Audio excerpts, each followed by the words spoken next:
تھے تب ظاہر ہے ابراہیم علیہ السلام ڈرے ہوئے تھے، اچھا خوشخبری تو سنا دی، بٹ ناؤ واٹ، اب کیا کرنا ہے تم نے، اب تمہارا کیا پرپس ہے آنے کا؟ انہوں نے جواب دیا کہ ہم مجرم قوم کی طرف بھیجے گئے ہیں. اور جو مجرم قوم کون سی تھی؟ لوط علیہ السلام کی قوم. کیا ان کا جرم تھا؟ ہم سیکشوالٹی میں انوالو تھے. مگر خاندان لوط کو ہم اس سب سے ہم بچا لیں گے. تو ظاہر ابراہیم علیہ السلام گھبرا گئے کہ وہاں پر تو لوط ہے. تو فرمایا کہ نہیں، ہم اس کو بچا لیں گے، اور اس کے ساتھ جتنے ایمان والے ہوں گے ان کو بھی بچا لیں گے، سوائے اس کی بیوی کے کہ ہم نے اسے رکنے اور باقی رہ جانے والوں میں مقرر کیا. تو جو باقی رہنے والے تھے ان پہ کیا ہونے والا؟ ان پہ عذاب ہونے والا. سو وی کانٹ ہیلپ، کیونکہ وہ مجرم ہے. وہ مجرم کیوں ہے؟ اگرچہ وہ اس عمل میں ڈائریکٹلی تو ظاہر انوالو نہیں تھی، مگر ان کے فیورز ان کے ساتھ تھے، ان کے صرف فیورز ان کے ساتھ تھے. اور کسی رسول کی بیوی کافر بھی نہیں ہو سکتی، کافر نہیں ہو سکتی، ظاہر وہ تو نکاح ہی نہیں ہو سکتا، تو وہ کافر نہیں تھی، مگر صرف یہ کہ اس گناہ کو یہ برا نہیں جانتی تھی. جسٹ بیکاز آف دیٹ وہ پیچھے رہنے والوں میں بن گئی. جب بھیجے ہوئے فرشتے آل لوط کے پاس پہنچے تو انہوں نے کہا تم لوگ تو کچھ انجان سے معلوم ہوتے. تو قوم کے پاس گئے تو انہوں نے کہا somebody new، یہ تو ہماری بستی میں کبھی نظر ہی نہیں آئے، کہاں سے یہ آئے؟ یہ باہر سے آئے. تو انہوں نے کہا تم لوگ تو کچھ انجان سے معلوم ہو رہے ہو. انہوں نے کہا نہیں، بلکہ ہم تیرے پاس وہ چیز لائے ہیں جس میں یہ لوگ شک اور شبہ میں پڑے ہوئے تھے. کس چیز کے شک میں تھے؟ عذاب. جب لوط علیہ السلام ڈراتے تو یہ ہنسی مذاق کرتے، ہم تو تیرے پاس صحیح حق لائے ہیں اور ہم ہیں بھی بالکل سچے. تو یعنی کہ اب وہ عذاب بہت جلد آنے والا ہے. اب تو اپنے خاندان سمیت اس رات کے کسی حصے میں چل دے اور آپ ان کے پیچھے رہنا، اور خبردار تم میں سے کوئی پیچھے مڑ کر بھی نہ دیکھے، اور جہاں کا تمہیں حکم دیا جا رہا ہے وہاں پہ تم چلے جانا. سو کوشچنز نہیں کرنے، پیچھے مڑ کے نہیں دیکھنا، بس سیدھے ڈائریکشن میں چلتے جانا.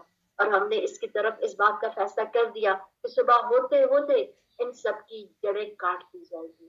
قصہ ختم، پوری کی پوری بستی مٹ جائے گی. اور شہر والے خوشیاں مناتے ہوئے آئے. لوط نے کہا یہ لوگ میرے مہمان ہیں، تم مجھے رسوا نہ کرو. اب وہ لوگ خوشیاں کیوں منا رہے تھے؟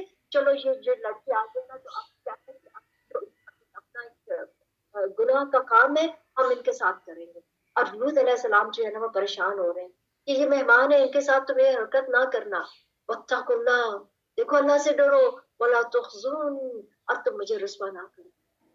تو وہ بولے، فرشتے بولے کیا ہم نے تجھے دنیا بھر کی، وہ لوگ بولے اب یہاں پر لوط علیہ السلام سمجھا رہے ہیں کہ دیکھو مجھے رسوا نہ کرو. اب وہ آگے سے بول رہے تکبر میں، انتہا درجے کا ایروگنس. کہتے کہ کیا تمہیں ساری دنیا کی ٹھیکیداری تم نے لے لی ہے؟ کیا یہ تم نے اپنی ذمہ داری بنا لی ہے کہ ہر ایک کو تم اس چیز سے روک رہے ہو، ہر چیز سے چیز کو؟ اور یہ ایک انتہائی کہ اپنے رسول کی یہ ڈس ریسپیکٹ. وہ ان کو سمجھا رہا اور کہہ رہے اچھا آپ ٹھیکیدار بنے ہوئے، ہر برائی کو روکنے کے لیے آپ کی ٹھیکیداری ہے. لوط علیہ السلام نے کہا اگر تمہیں کرنا ہی ہے، اگر تم نے اپنے یہ عمل کرنا ہی ہے تو دیکھو جو ایک نیچرل طریقہ ہے، یہ جو قوم کی جو بیٹیاں ہیں ان کے ساتھ تم اپنی وہ ڈیزائر پوری کر سکتے ہو. اللہ تعالیٰ فرما رہے لا عمرک، اے نبی صلی اللہ علیہ وسلم تیری عمر کی قسم. اور یہ دیکھیں یہ بھی ایک آنر ہے جو اللہ تعالیٰ نے رسول اللہ صلی اللہ علیہ وسلم کو دیا. کسی بھی اور رسول کے بارے میں یہ اس طرح کی قسم نہیں کھائے گی، مگر رسول اللہ صلی اللہ علیہ وسلم کہتے ہیں تیری عمر کی قسم. تو مومن قسمیں نہیں کھاتا، ٹھیک ہے؟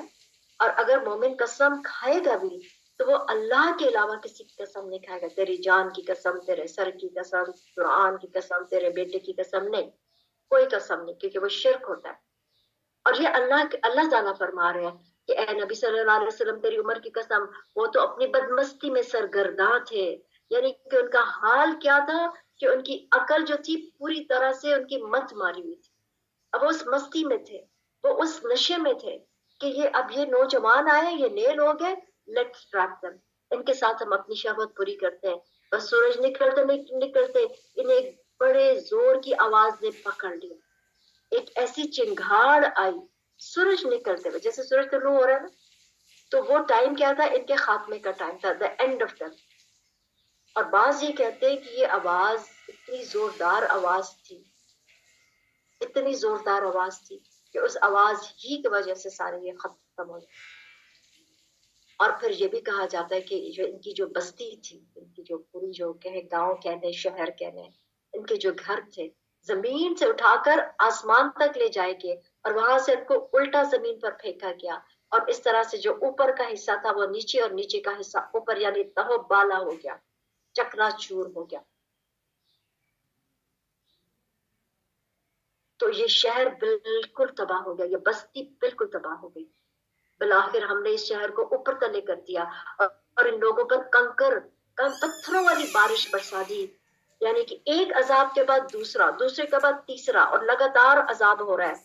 پتھروں کی بارش ہوئی، اور کس طرح سے یہ پتھروں کی بارش ہوئی کہ وہ نشان زدہ تھے، یعنی کہ وہ ان کے پر نام لکھے ہوئے تھے. سو تین قسم کے عذاب تو دیر اینڈ دن ان پر آگے. بلا شبہ نصیحت حاصل کرنے والوں کے لیے اس میں بہت سی نشانیاں ہیں. یہ بستی ایسی راہ پر ہے جو برابر چلتی رہتی ہے، یعنی کہ یہ ایک کوئی ان کا جو ہے جسے ہم کہتے ہیں نا ہائی وے، یہ تو بالکل ہائی وے پہ. آپ مدینہ سے سیریا جاتے ہیں تو یہ بستی آپ کو وہاں نظر آئے گی. عبرت حاصل کریں، عبرت. ان فی ذلک لآیۃ للمؤمنین، اس میں تو عبرت ہے، سب کے لیے نہیں، ایمان والوں کے لیے. ایک بستی کے رہنے والے بھی بڑے ظالم تھے، ایکا کی بستی. اور ایکا کی بستی کون سی تھی؟ یہ گھنے جنگلوں والے لوگ تھے. تو کچھ کہتے ہیں کہ بعض کے نزدیک یہ شعیب علیہ